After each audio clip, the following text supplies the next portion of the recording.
C'est une annonce qui était très attendue par la classe politique congolaise à l'occasion de la rentrée politique du secrétaire permanent de l'Union sacrée de la Nation.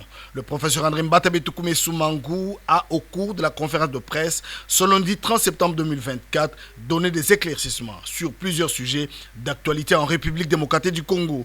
La redynamisation de la machine politique de la haute autorité politique de l'Union sacrée de la Nation, la révision de la Constitution, sujet qui fait polémique dans le salon IP de Kinshasa, la guerre d'agression avec le processus de Luanda, autant de sujets abordés par le secrétaire permanent de l'Union sacrée de la Nation, le professeur André Mbatabetoukoumé Soumangou. Quelle est la place du secrétaire permanent que je suis? D'après cette charte, le secrétaire permanent est le porte-parole de l'Union sacrée de la Nation. Le chef de l'État m'avait confié une mission importante mais aussi délicate: redynamiser l'Union sacrée de la Nation. Ça venait de l'initiateur lui-même. Comme dans chacune de ses sorties médiatiques, les constitutionnalistes n'a pas sa langue en poche. André Mbata invite l'opinion à plus de patience sur cette question de la révision constitutionnelle.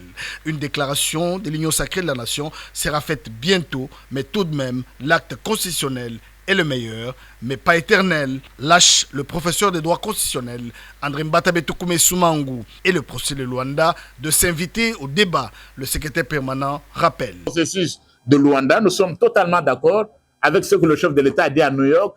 N'en déplaise à ceux qui trouvent des contradictions, il n'y en a aucune. C'est clair, parce que c'est là que les gens entendent. Vous allez négocier? Non. Mais au niveau le plus élevé, c'est le Rwanda qui nous agresse. On peut parler avec le Rwanda.